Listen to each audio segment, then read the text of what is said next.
Right now, as you sit comfortably watching this video, families in one country are required by law to collect 1 ton of human poop every single year. Yes, human feces. And people actually fight over it, locking their outdoor toilets with padlocks so their neighbors do not steal their manure. This is a country where people are publicly executed for watching a foreign movie, where there are no trash cans because nothing is ever thrown away, and where citizens are forced to push broken trains by hand because there is no electricity. For over 70 years, one family has ruled this nation like literal immortal gods. But this obsession with total control and absolute isolation did not appear out of nowhere.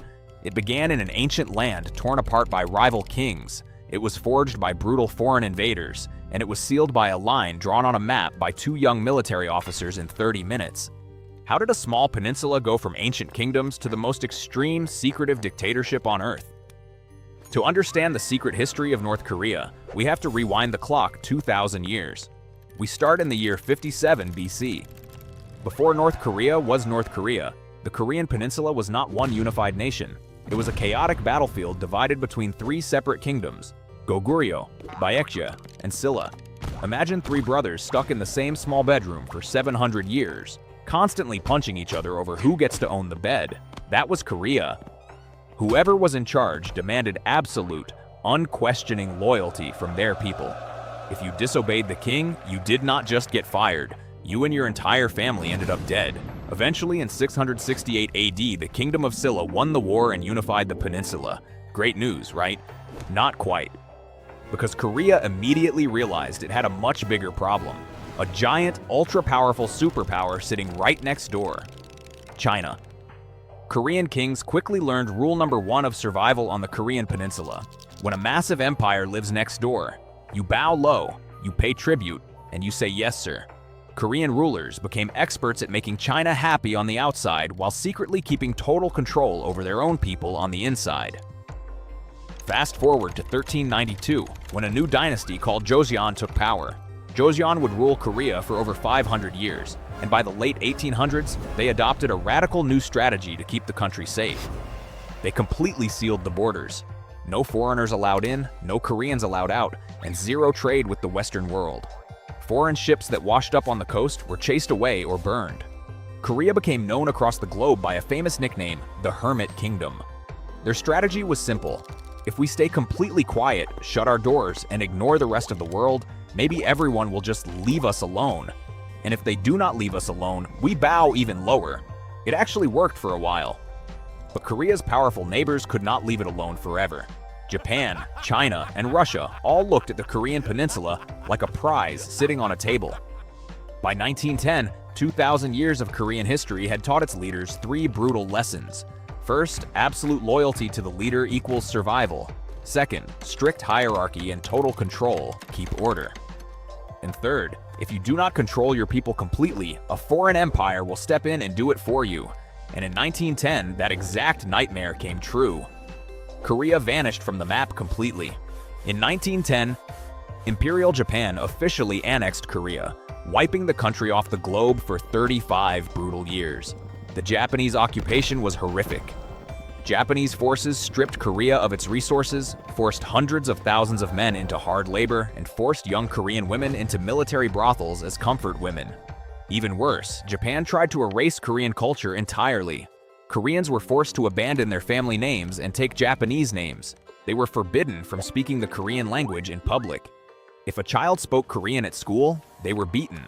Japan was literally trying to make an entire nation forget who they were. Watching all of this horror unfold was a young Korean boy named Kim Song-ju. Kim fled to Manchuria, joined a communist resistance group, and spent years fighting the Japanese as a guerrilla fighter in the freezing mountains. To make himself sound like a legendary hero, he changed his name to Kim Il-sung, which roughly translates to Kim become the sun. While Kim was hiding in the wilderness fighting Japanese soldiers, he was also studying them. He watched how Japan controlled millions of people through an all-powerful cult of personality built around the Japanese emperor. He saw how rewritten history, forced worship, total state control, and brutal punishment could make an entire population obey a single ruler without question. Kim Il-sung memorized that imperial blueprint. He just needed an opportunity to use it. That opportunity arrived in August 1945 when World War II ended and Japan surrendered. Korea was finally free. But because the victorious Allied powers needed to accept Japan's surrender, 2 young American officers were handed a National Geographic map of Korea and given 30 minutes to draw a line across the country. They picked the 38th parallel, cutting the Korean peninsula clean in half. The Americans took the south. The Soviet Union took the north. It was supposed to be a temporary division. Just a few months to clear out Japanese troops, hold free nationwide elections, and hand Korea back to its people. Sure. Totally temporary. Instead, the Cold War instantly froze the border in place. The Soviets installed their favorite guerrilla fighter, Kim Il-sung, as the leader of North Korea. The Americans backed an anti-communist politician named Syngman Rhee in the south. Both Kim and Rhee wanted to rule the entire country, and both realized that if free nationwide elections were held, they might lose. And in Korean politics, losing meant losing your life. So the temporary line stayed for 1 year, then 2 years, then 5 years. By 1950, there were 2 separate countries, 2 separate armies, and a burning hatred between them. Kim Il-sung had his territory, Soviet tanks, and the blueprint for total control he had learned from Japan. Now he just needed to conquer the South and rule all of Korea. How hard could it be? In early 1950, Kim Il-sung traveled to Moscow to meet with Soviet dictator Joseph Stalin. Kim pitched a grand plan. Let me invade the South, and I will conquer the entire peninsula in 3 weeks. Stalin was skeptical. He asked Kim what would happen if the Americans intervened. Kim smiled and assured Stalin that the Americans were weak, sick of war, and would never fight for a tiny Asian peninsula. Spoiler alert, Kim was completely wrong. On June 25, 1950, North Korean forces rolled across the 38th parallel with Soviet tanks and artillery. At first, Kim looked like a genius. South Korean forces were completely unprepared and crumbled. Seoul fell in 3 days. By August, South Korean and American forces were cornered in a tiny pocket on the southern tip of the peninsula known as the Pusan Perimeter. One more push, and Kim Il-sung would win everything. Then came September 15th. American General Douglas MacArthur pulled off a daring amphibious landing far behind enemy lines at the port of Incheon. The North Korean army panicked and collapsed. Within weeks, American and United Nations troops retook Seoul, crossed the 38th parallel, and pushed deep into North Korea, marching all the way to the Yalu River on the Chinese border. Kim Il-sung's 3-week war had turned into a total disaster. North Korea was hours away from being wiped off the map completely. Then China showed up. Terrified of having American troops sitting right on its border, Chinese leader Mao Zedong ordered hundreds of thousands of Chinese soldiers to pour across the frozen river into North Korea. China officially called them volunteers, which fooled absolutely nobody. Are those Chinese army divisions? No. Those are just 300,000 enthusiastic individual volunteers who happened to bring artillery. Totally different. The war devolved into a nightmare stalemate right back at the 38th parallel. For 2 more agonizing years, armies fought over the exact same frozen, mud-slicked hills. Finally, on July 27, 1953, both sides signed an armistice, an agreement to stop shooting, not a peace treaty. Technically, the war never ended. The toll was staggering. Over 3 million people were dead. Every major city in North Korea had been flattened by American bombing. And after all that blood, the border ended up in almost the exact same spot where it had started in 1945. Kim's 3-week war had lasted 3 brutal years and accomplished nothing except making the division permanent. Now, in any normal country, a leader who launched a catastrophic war that destroyed his entire nation would have been overthrown or executed. So how did Kim Il-sung survive? He did something that had never been done in modern history. He transformed himself from a failed general into a literal, living god. First, Kim launched a ruthless series of purges. Anyone who questioned his decisions during the war vanished. Pro-Soviet politicians, gone. Pro-China commanders, executed or sent to labor camps. By 1960, Kim Il-sung stood alone with 0 rivals left. Then, Kim and his son, Kim Jong-il, began constructing the most extreme propaganda machine on Earth. They systematically rewrote history. The official state history books claim that Kim Il-sung single-handedly defeated the Japanese Empire and single-handedly repelled the American invasion. They rewrote Kim's biography, claiming he was born on a sacred mountain while a double rainbow appeared in the sky and a swallow sang from the trees.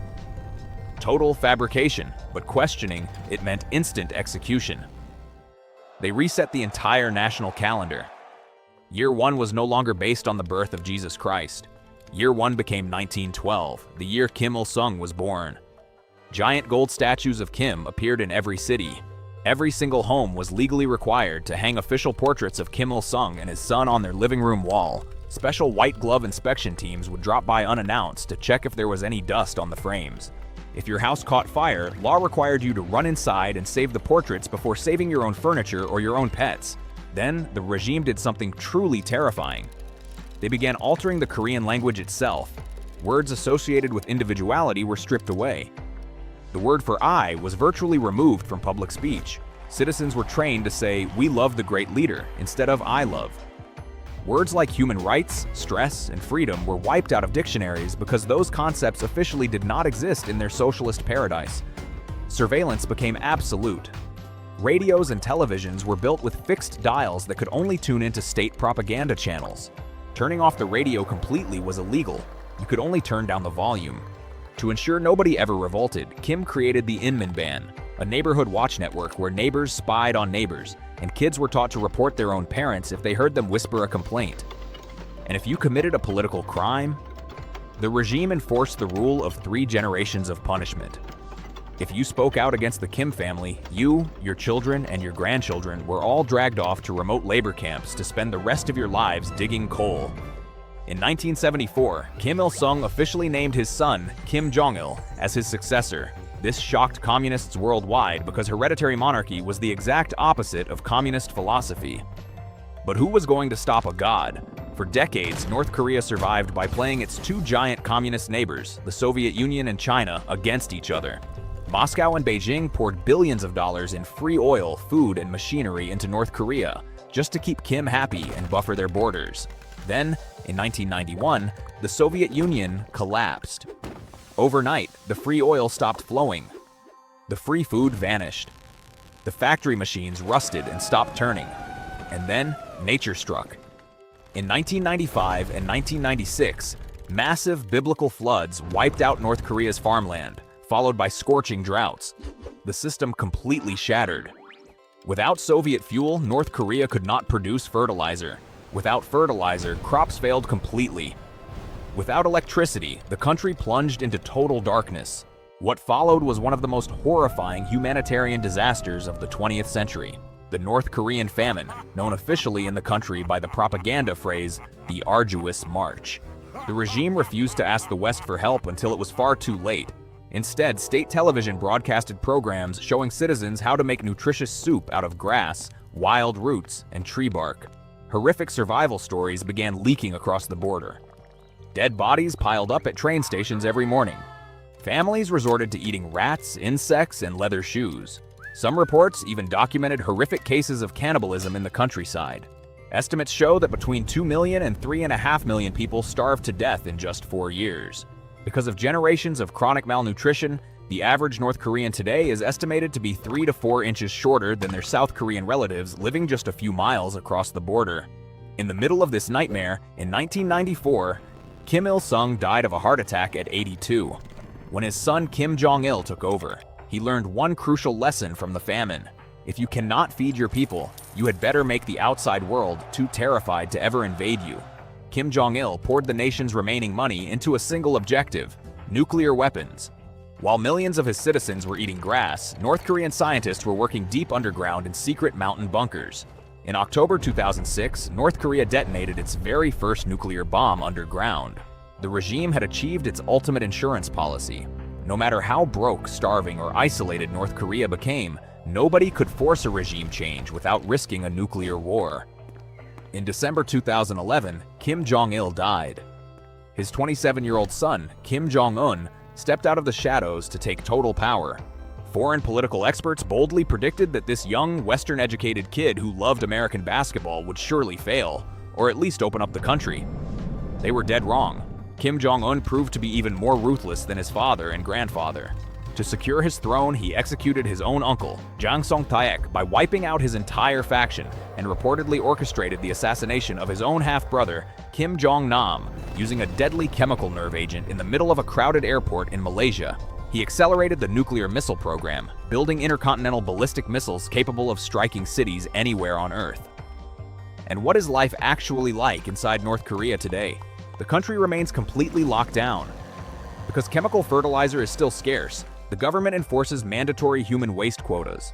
Every single family must collect a designated quota of human feces every month to deliver to state farms, leading to black markets where people literally buy and steal manure. If a teenager is caught watching a smuggled South Korean TV drama or listening to K-pop music on a smuggled USB drive, they face up to 15 years in a brutal labor camp or even public execution. In 2014, the United Nations published a massive report on North Korea, stating that the regime's human rights violations were so systematic and horrific that they were unparalleled in the modern world. 26 million human beings live under this system right now. And the wild part? While you have been watching this video, nothing over there has changed. Same absolute darkness at night, same mandatory portraits on the wall, same crushing fear. A kingdom built on 2,000 years of bowing to empires, isolation, and foreign invasions that simply refuses to die. History is full of bizarre and terrifying stories, but North Korea's transformation into a real-life hermit kingdom might be the most unbelievable of all. If you learned something new today, hit that like button and subscribe for more deep dives into the wild stories of our past. And if you think a nation that mandates human feces quotas is wild, wait until you hear about the time Britain and Germany carved up an entire continent using straight rulers, leading to a war that lasted exactly 38 minutes. Click here to watch the story of the shortest war in history next, and I will catch you next time.